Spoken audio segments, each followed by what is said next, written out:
الحمد لله الذي وحده والصلاة والسلام على من لا نبي بعده. أما بعد فأعوذ بالله من الشيطان الرجيم. بسم الله الرحمن الرحيم. ولقد من الله على المؤمنين إذ بعث فيهم رسولا من أنفسهم. صدق الله العظيم. د نبی علیه السلام د سیرت په حواله سره روبه درس غمون د نبی علیه السلام د نسب په باره کې چې گویا کې د نبی علیه السلام نسب هغه اعلی دی، ارفع دی، که هغه د قبیلې او د قام په طور باندې دی او که هغه د نبی علیه السلام د ذات په حواله سره دی. د آدم علیه السلام نه واخلې د نبی علیه السلام پورې چې څومره انبیاء او مرسلین هغه تیر شوي دي، نو چا په دې باندې طعن وغیره نه دی کړی، بلکې الله تعالی دا پاک مخلوق هغه تیر کړی دی سوا د هغې خلکو نه د یهودیانو نه لعنهم الله تعالی فی الدنیا والآخره چې هغې د حضرت عیسی علیه السلام په مور باندې یعنی په مریم علیه السلام باندې کوم تهمت ولګاو. الله جل شانه په خپل کتاب کې په تفصیل سره د حضرت مریم علیه السلام د براءت او حضرت عیسی علیه السلام د ولادت باسعادت هغه کیفیت هغه بیان کو او گویا کې ځای په ځای باندې په یهودیانو باندې لعنت هم راغی چې گویا کې د دې تهمت تړلی دی. د دغې وجې نه چې څومره انبیا هم تیر شوي دي، د انبیاو که هغه د ذات په اعتبار سره او که هغه د قام په اعتبار سره، نو الله تعالی هغې ته یو اعلی مقام هغه ورکړی دی. ځکه خو د قیصر روم چې کله د نبي علیه السلام د طرفه دغې خلکو ته خطوط لاړل او دغه خطوط د نبي علیه السلام د نبوت د هجرت نه د هجرت په 8 کال باندې شروع کړي، دغې چې څومره شاهان او بادشاهان هغې ته خطوط لیږل، نو قیصر روم ته هم نبي علیه السلام یو خط ولېږه او قیصر روم ته چې کله دا خط ورسېده نو هغه ووایي چې وګورئ که د عربو قبیله راغلې وي، قافله راغلې وي د تجارت لپاره، که په هغې کې څوک وي تاسو یې راولئ چې زه معلومات وکړم. نو په هغې کې ابو سفیان چې گویا کې دا هم د قریشو سره تعلق ساتو، نو دغه قیصر روم ابو سفیان یې راوغوښته او خپلې مخې ته یې کېناو چې زه ستا نه څه تپوسونه کول غواړم د نبي علیه السلام د نسب په متعلق باندې. نو هغه ترېنه تپوس کوي قیصر روم چې کیف نسبه فیکم، چې د دغې پیغمبر نسب په تاسو کې څنګه دی. په صحیح بخاري کې د ابو سفیان بیا بعد کې ایمان راوړی دی، هغه خپله دا واقعه د خپلې خولې هغه بیان کړي دا روایت یې بیان کړی دی. نو په بخاري شریف کې دا الفاظ دي چې ابو سفیان ورته دا جواب ورکړو وهو فینا ذو نسب، چې هغه په موږ کې یو ډېر لوی نسب والا دی. نو چې کله یې ورته دا ووایي نو قیصر روم هغه وایي چې کله الله تعالی یو نبي هغه رالیږي نو هغه په اعلی نسب کې پیدا کوي. او حافظ عسقلاني رحمت الله علیه هغه فرمایي د بازار روایت دی چې نبی علیه السلام د حسب او د نسب او د خاندان هغه په دې کې ډیر زیات هغه اشرفو چې گویا کې د دې نه نور څوک ورته نو. نو قیصر روم هم یو علامت دا هم بیان کړي چې او د نبي لپاره یو علامت دا دی چې د نبي خاندان هغه د نورو خلکو د خاندانونو نه هغه اعلی وي، اشرف وي او ارفع وي. او د بخاري شریف په روایت کې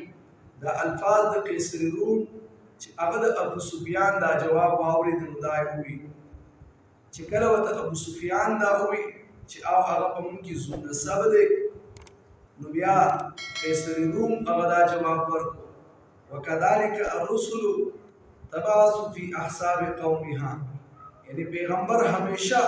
د شریف خاندان وي په خپل قوم کې. نو گویا کې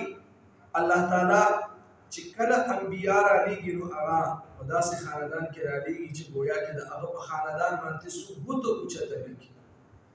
او د هغې خاندان ته څوک د بدو نسبت ونه کړي. ولې که د بدو نسبت ورته وکړي نو بیا د هغې وجې نه نور خلک د هغې بنده نه ځان ساتي. په دې وجه باندې الله تعالی چې په کوم قوم کې په کومه قبیله کې په کوم خلکو کې نبي را لېږلی دی نو هغه د هغې وخت سره او د هغې قوم سره د هغې خلکو په اعلی قبیله کې او گویا کې هغه اشرافو بندګانو کې الله تعالی هغې خلکو ته نبوت هغه ورکړی دی. گویا کې د نبي اکرم صلی الله علیه وسلم چې کومه سلسله د نسب چې عامو علماو هغه بیان کړې ده چې کوم نسبت د نبی علیه السلام هغه بیان کړی شوی دی هغه اعلی دی ارفع دی او د ټولو نه افضل دی چې گویا کې د نبی علیه السلام سلسله نسب گویا کې هغه دا وه چې نبی علیه السلام محمد صلی الله علیه وسلم بن عبدالله بن عبدالمطلب بن هاشم بن عبد مناف بن قصي بن كلاب بن مرة بن كعب بن لوي بن غالب بن فهر بن مالك بن نضر بن كنانة بن خزيمة بن مدركة بن إلياس بن مزر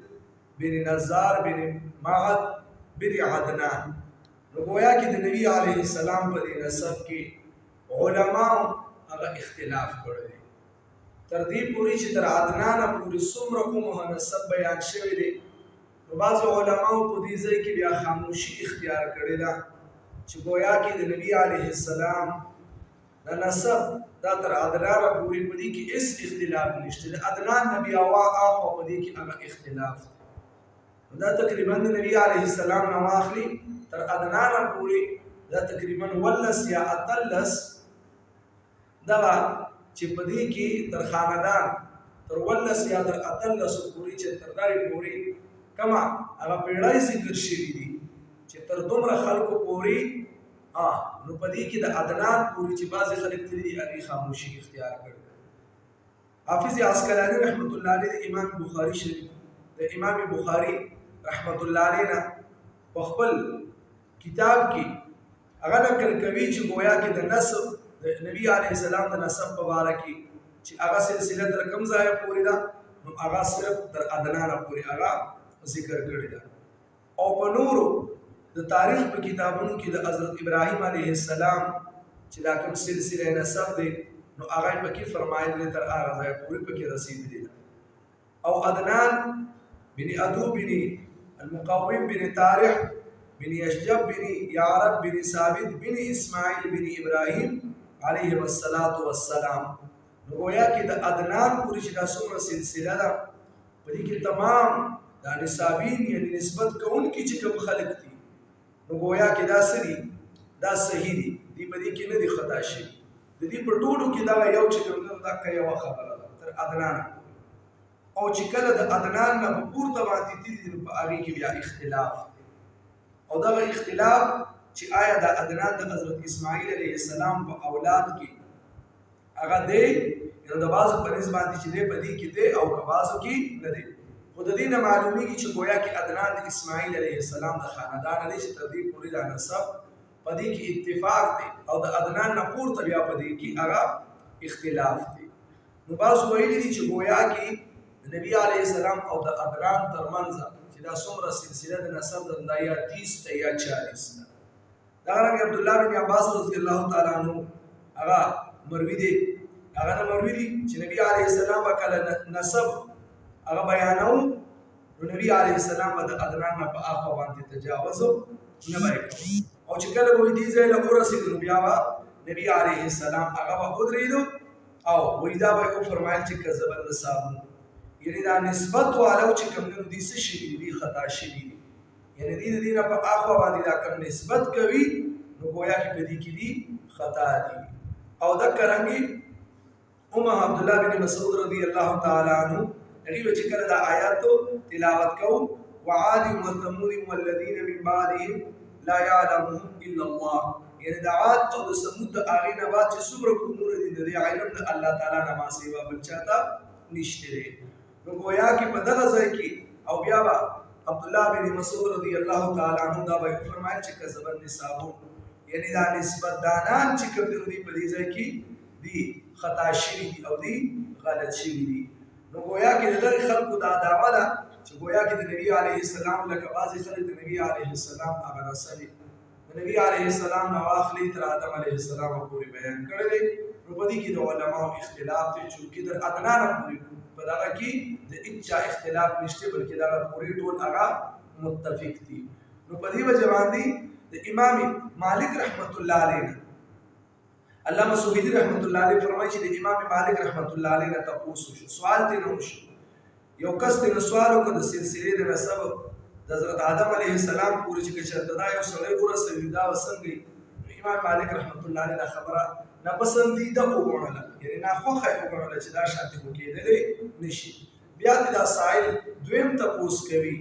چې گویا کې د حضرت اسماعیل علیه السلام پورې دا سلسله د نسب ورسیږي د دې په مطابق. گویا کې تاسو څه وایي؟ نو دا هم امام مالک رحمت الله علیه هغه څه وګڼله؟ هغه ناپسندیده وګڼله.